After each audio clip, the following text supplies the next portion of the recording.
Should I use the past simple? Should I use the past continuous? What's the difference between the past simple or the past continuous? Yes! Welcome everyone to my channel Learn English with مريم. أعزائي المتابعين، أهلا وسهلا بكم بقناتنا تعلم اللغة الإنجليزية مع مريم. مثل ما شفتوا مقدمة هذا الفيديو كانت هي تتكلم عن الماضي البسيط والماضي المستمر، لأن أكو فرق بين الماضي البسيط والماضي المستمر. اليوم درسنا راح يركز على الماضي المستمر، وراح نشرح كيفية استخدام هذا الزمن، وهو شنو الفرق بين الماضي البسيط والماضي المستمر، وهل يعتمد الماضي المستمر على الماضي البسيط أو لا. درسنا راح يكون مكثف، راح يكون ممتع، راح تستفادون هواية وراح تتعلمون كثير أشياء. قبل ما نبدي درسنا لليوم لا تنسون تسوون اشتراك بهذه القناة، لايك صفحتنا بالفيسبوك and follow our انستكرام طبعا إذا حابين، وراح أكون كلش فرحانة لما أشوفكم مستمرين وياي ومشتركين بهذه القناة وتابعوني على طول. يلا, are you ready to start? I'm very excited. Today is going to be a very good day. You will learn many things. So let's start. The first thing that you have to know is the difference between the past simple and the past continuous. أول شيء لازم تعرفون هو شنو الفرق بين الماضي البسيط والماضي المستمر. مثل ما شرحنا بالدروس السابقة عن المضارع البسيط والمضارع المستمر، وشرحنا شنو الفرق بيناتهم. إذا فوتوا هذه القواعد أو هذه الأزمنة راح نخلي لكم اللينك بصندوق الوصف أو بأعلى الشاشة على مود تشاهدون هذولاك الدروس وتتعلمون أكثر وتفهمون الفرق بين الأزمنة المختلفة. بس اليوم احنا راح نركز على زمن الماضي البسيط والماضي المستمر. قبل فترة قصيرة جدا شرحنا الماضي البسيط، امتى استخدامه، الجمل المثبتة، الجمل المنفية، وكيفية صياغة الأسئلة سواء كانت short answer questions أو long answer questions. Again, إذا ما تابعتوا ذاك الدرس راح نخليكم الرابط بصندوق الوصف.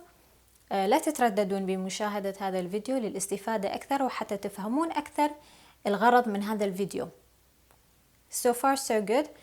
ما بلشنا لحد الآن، هسه راح نبلش. الماضي البسيط. الماضي البسيط امتى أنا أستخدم الماضي البسيط؟ نستخدمه لما نتكلم عن action أو activity حدثت بالماضي وانتهت بالماضي، سواء كانت action قصيرة طويلة many actions it doesn't matter. المهم انه هي بدت لها نقطة بداية وإلها نقطة نهاية في الماضي. والجمل بالماضي البسيط هي جملة مستقلة بحالها. يعني شنو جملة مستقلة بحالها؟ يعني ما تحتاج backup sentence. نقدر نقول أي جملة بالماضي البسيط، مثلا I wrote the report. I wrote the report. خلاص جملة كاملة، جملة وحيدة، ما تحتاج جملة باك اب، ما تحتاج جملة مساندة حتى تكمل معنى هذه الجملة. هذا هو الماضي البسيط. طيب نجي على الماضي المستمر. The past continuous. The past continuous ممكن تكون الجملة هي مستقلة وبحد ذاتها إذا استخدم وقت أو ديت معين.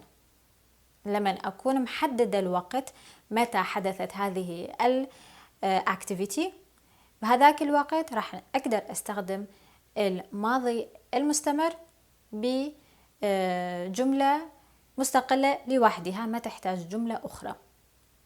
ولكن إمتى الماضي المستمر يعتمد على الماضي البسيط؟ لما أتكلم عن أكتيفيتيات اثنين. لما أتكلم عن two activities.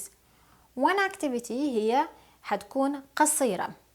الأكتيفيتي القصيرة هي تاخذ past simple، والأكتيفيتي اللي احنا نسميها long activity هي اللي راح تاخذ past continuous. ليش؟ لأنه من اسمه الماضي البسيط، الماضي المستمر. الماضي المستمر يعني شنو؟ يعني هو دا يستمر بوجود activity أخرى، ولهذا يحتاج backup sentence. خلي أشرح لكم إياها مرة ثانية. خلي نكون عندنا activities اثنين. One activity is a short activity and one activity is long activity. So automatically the long activity لازم تكون ال past continuous. ال short activity لازم تكون ال past simple. هنا إذا تلاحظون مسويت لكم خط حتى تشوفون الفرق. The same thing. ليش احنا نقول الماضي المستمر؟ لأنه الأكتيفيتي أو الأكشن تستمر مقارنة بالشورت أكتيفيتي. افتهمناها لحد الآن. لما نستخدم الماضي المستمر ونستخدم الباك اب سنتنس اللي هي الماضي البسيط، أنا مجبرة أستخدم كلمتين حتى أربط الجملتين، لأنه الجملتين أنا ما أقدر أقولهم لحالهم. قلنا وحدة تعتمد على الأخرى. الماضي المستمر يعتمد على جملة الماضي البسيط، في هذه الحالة أنا لازم أستخدم كلمات احنا نسميها الكونكتورز اللي هي تربط الجملتين. هذه الكلمات هي شنية؟ هي كلمة when and while.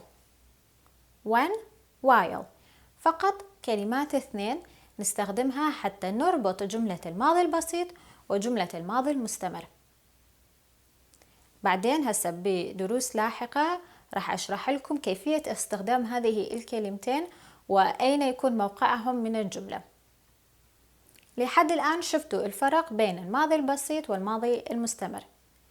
الماضي المستمر إذا استخدمه كجملة مستقلة وبحد ذاتها لازم أستخدم وقت معين. بدون الوقت المعين ما أقدر أستخدم الماضي المستمر، لازم أستخدم الماضي البسيط. لحد الآن I think no everything is okay. أتمنى تكونوا استفادتوا من درسنا لليوم وما كان معقد هواية. إذا كان عندكم أي سؤال أو أي تعليق كتبوا لنا إياه حتى نقرأ ونجاوبكم عليه بأسرع وقت ممكن. أتمنى تكون نهاركم سعيد. لا تنسون تسوون اشتراك بهذه القناة وترقبوا درسنا الجاي اللي هو راح يكون شرح الماضي المستمر بالجمل. يلا have a good day and I will see you soon. Goodbye.